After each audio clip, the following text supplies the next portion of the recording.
హరి ఓం ప్రియపుత్రి పుత్రులారా, నా జీవితంలో ఉన్న ఒక అనుభవాన్ని మీతో పంచుకోవడానికి ఈ వీడియో చేస్తున్నానండి. ఎందుకంటే ఇప్పుడు నేపథ్యంలో ఆ,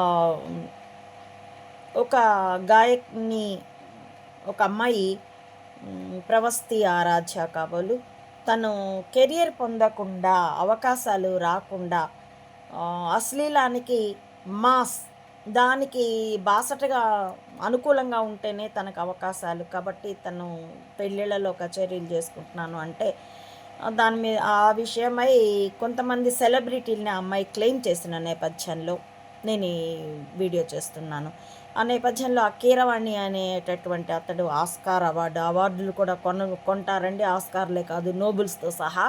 కాబట్టి అది పెద్ద విషయం కాదు. ఎందుకంటే వార్తా సంపాదకుడు నాకే ఆఫర్ చేశాడు, మీరు చాలా చక్కగా రాస్తారు, బాగా మాట్లాడతారు, రామోజీరావుని వదిలేయండి, అతన్ని మీరేం చేయలేరు అంటూ మిమ్మల్ని సెలబ్రిటీని చేస్తాను. ఈవేళ రేపు బుకర్ ప్రైజులు, నోబెల్ ప్రైజులు కూడా పెద్ద విషయాలు కాదు. ఎక్కే ఫ్లైటు, దిగే ఫ్లైటు లెవెల్లో మిమ్మల్ని ఇంటర్నేషనల్ ఫేమ్ చేస్తాము అని అంటే నమస్కారం పెట్టేసి వచ్చాను వాడికి. కాబట్టి అది నాకు ప్రత్యక్షంగా తెలుసు. అంతేకాదు నేను అంతకుముందు ఎదుర్కొని ఉన్నాను. ఆ విషయం చెప్పడానికే ఈ వీడియో చేస్తున్నాను. ఇంతకుముందు వీడియోలో చెప్పున్నాను కూడాను. నేను స్త్రీగా బ్యాంక్ నాకు సహకరించాలి అని అంటూ ఒక బ్యాంక్ మేనేజర్ గారు, నా భార్య ఆ రోజు ఊరికి వెళ్తుంది, మీరు మా ఇంటికి లంచ్కి రండి అంటే, నా తమ్ముళ్ళు చాలరని నాకు వరుసకి అన్నయ్య అయ్యేటటువంటి ఒక భారీ మంచి దిట్టంగా ఉన్న మనిషిని మల్లారెడ్డి సాంబిరెడ్డి అన్నయ్య అని పిలిచేదాన్ని నేను. ఆయన యాక్చువల్గా నాకు కస్టమర్, కానీ మా నాన్నగారితో ఆయనకున్న స్నేహానికి మాకు కుటుంబ మిత్రుడయ్యాడు. నేను అన్నయ్య అని పిలిచేదాన్ని. ఆయన్ని వెంట తీసుకొని వెళ్ళాను. చూస్తే నిజంగానే ఆ రోజు వాడి ఇంట్లో వాడి భార్య బిడ్డలు ఎవ్వరూ లేరు, ఒంటరిగా ఉన్నాడు. నాకు రూఢి అయిపోయింది. బ్యాగ్లో టేప్ రికార్డర్ కూడా పెట్టుకొని వెళ్ళాను నేను. అయినా కానీ ఆ తర్వాత కూడా నాకు బాగా వేధింపులైతే నేను కేంద్రంలో ఫైనాన్స్ దీంట్లో డిపార్ట్మెంట్లో జాయింట్ డైరెక్టర్గా ఉన్న కేజే రెడ్డి, కందుల జయభారత రెడ్డి గారికి కంప్లైంట్ చేసుకున్నాను. నా ప్రాబ్లం సాల్వ్ అయింది అని కూడా మీకు చెప్పాను. తదుపరి పివి నరసింహారావుకి కంప్లైంట్ ఇచ్చాను. ఢిల్లీ నుండి తిరిగి వచ్చాను. ఫ్యాక్టరీ నడపడానికి కొన్ని నెలలుగా మూసుకొని ఉన్నాను. ఏది ఎలా చేయాలో తెలియదు. అసలు నేను చేసింది, ఇంటికి ఐబీ ఆఫీసర్స్ వచ్చారు. నాకు పిఎంఓలో ఖండేకర్, కృష్ణమూర్తి గారు, దీక్షిత్ గారు ఇలాంటి ఐఏఎస్ ఆఫీసర్లు కూడా నాకు అపాయింట్మెంట్ ఇచ్చి, మీరేదో చెప్పారు, ఆయన ఏదో చేస్తున్నారు, ఇంకా పెద్ద విషయాలు మేము చెప్పలేమండి అంటే, నాకు పిఎం అపాయింట్మెంట్ ఇప్పించండి అంటే, అది అక్కడ మాత్రం మౌనంగా ఉండడం, నేను హఠం వేయడం, నన్ను పోలీసులు తీసుకొని వెళ్ళి పార్లమెంట్ హౌస్ పోలీస్ స్టేషన్లో కూడా ఉంచారని నేను మీకు గత వీడియోలో చెప్పి ఉన్నాను. ఆ నేపథ్యంలో ఆ సేమ్ బ్రాంచ్ మేనేజరు ఇంకెవరితో అతడికి ప్రమోషన్ వచ్చి ఇంకా కొంతమంది ఇంకో ఇద్దరు ముగ్గురితో కలిసి ఆ ఫ్యాక్టరీకి విజిట్కి వచ్చారు. ఇంకా అప్పటికి అది ఎస్ఎఫ్సి సీజ్ చేయలేదు. దానికి దీనికి మధ్యలో టైం అనమాట.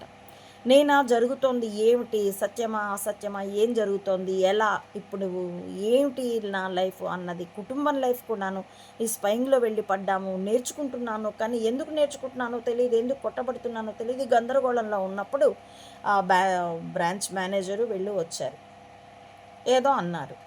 నాకు ఎంత కోపం వచ్చిందంటే, నా జుట్టు ఇరికించాను బ్యాంకులో, ఇప్పటికీ చాలదా అన్నాను. దాని మీదట అంటే గ్యారంటీ పెడతాం కదా లోన్లు తీసుకునేటప్పుడు, ఇళ్ల స్థలాలు అవి ఇచ్చి ఉన్నాం కదా, దాని మీదట ఏదో అంటే నాకు ఎంత కోపం వచ్చిందంటేనండి, యాసిడ్ క్యాన్ ఎత్తి నీ నెత్తినేస్తే చచ్చూరుకుంటావు, యాక్సిడెంట్ కేసు బుక్ చేసి నేనే హాస్పిటల్లో పారేస్తాను అన్నాను. ఇలాగే అన్నానండి. దెబ్బకి వాళ్ళు చెమట తుడుచుకుంటూ, నాకు వెనక ఫ్యాక్టరీ ఉండేది, బిల్డింగ్ ముందు వైపున ఒక సగభాగం నాకు ఇల్లు, సగభాగం నా ఆఫీస్గా ఉండేది.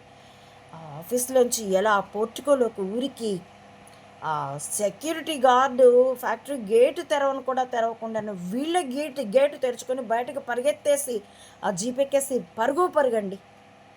మా సెక్యూరిటీ గార్డ్స్ వచ్చి, మ్యామ్ ఏమన్నారు, వాళ్ళు అట్లా పరిగెడుతున్నారేంటి, మేము గేట్ తీసే లోపలే పరిగెత్తేశారు అని అంటే, మా తమ్ముడు వాళ్ళు చెప్తే నా సెక్యూరిటీ గార్డ్స్ కూడా భయపడ్డారు. ఆ తదుపరి 2 నెలలకో ఏమో కోట్ల విజయభాస్కర్ రెడ్డి గారు ప్రమాణ స్వీకారం చేస్తున్నాడు, నేదురుమల్లి దిగిపోతున్నాడు. ఆ లైవ్ నేను డీడీలో చూస్తూ ఉన్నాను. బయట ఎస్ఎఫ్సి వాళ్ళు వచ్చారంటూ బోల్టులు తీయని మేము గేట్ మొత్తం ఇట్లా ఎత్తి పక్కన పెట్టచ్చు, తాళం వేసి లక్కసీలు వేసి అది పంచనామా ఆట చేసేసి పోయారు. ఆ నెపాన సెక్యూరిటీ గార్డులు మాత్రం 3 షిఫ్ట్స్లో పెట్టారు. నేను ఇంకా అంతకుముందు అయితే జస్ట్ 2 షిఫ్ట్సే వాడుకుండేదాన్ని. సెక్యూరిటీ గార్డ్స్కి జీతం కూడా ఎస్ఎఫ్సీనే ఇచ్చుకుంది. వాళ్ళు మాత్రం మా తల్లిగారికి చాలా తోటల్లోనూ పని చేసి పెట్టి సేవలు చేసి పెట్టేవాళ్ళు. ఇలాంటి అసహజాలతో ఆ స్పయింగ్ని అర్థం చేసుకుని జుట్టు పీక్కుంటూ గడిపాను. కానీ ఇక్కడ నేను అండర్లైన్ చేయదలుచుకుంది ఏంటంటే, ఆడ మనిషి చివరికి కూరగాయల బండి వేసుకొని తిరుగుతూ ఉంటే కూడా అలా అలౌ చేసినందుకు పోలీసు వాడు కూడా పక్కలోకి రమ్మని అడిగేటంత భయంకరంగా ఈ సమాజం తయారయ్యింది. టీచింగ్ ప్రొఫెషన్లో కూడా నేను వికాస్లో చూశాను. డైరెక్టర్కి ఉంపుడు గత్తెలుగా ఉన్న నా డిపార్ట్మెంట్లో నా కొలీగ్ని వాళ్ళు మిగతా వాళ్ళని కూడా అలాగే చేయమని అచ్చం ఇప్పుడు కచకీలు చెప్పాను కదా మీకు, అలా మిగతా వాళ్ళని కొత్తగా చేరిన లెక్చరర్స్ని కేశవరెడ్డి స్కూల్లో అయితే అది నోటోరియస్, కొత్తగా ఒక టీచర్ వచ్చిందంటే హనీమూన్ అయ్యిందా అని అడుగుతారని. అది నేను రాశాను కూడాను. అంత నీచంగా విద్యా సంస్థలు కూడా తయారయ్యాక ఇక విలువలకు అడ్రస్ ఎక్కడ ఉంటుంది? కాబట్టి ఇంటి ఆడపిల్లలు బయటికి వెళ్ళి పనులు చేసుకుంటూ కెరీర్ పొందాలంటే ఎంత క్రిటికల్ స్థితి ఉందో, కాబట్టి సమాజాన్ని శుభ్రం చేసుకోవాల్సిన అవసరం ఎంతగా ఉందో సామాన్యులారా గ్రహించండి. Check your self, common people. Hari Om. ప్రియపుత్రి పుత్రులారా, నా ఈ వీడియోల కంటెంట్ మీకు నచ్చితే please like, share and recommend my channel to others as well. Subscribe it. Please support Amma-Odi Mata Ananta to spread the truth of either spying or spirituality up to the roots of the society.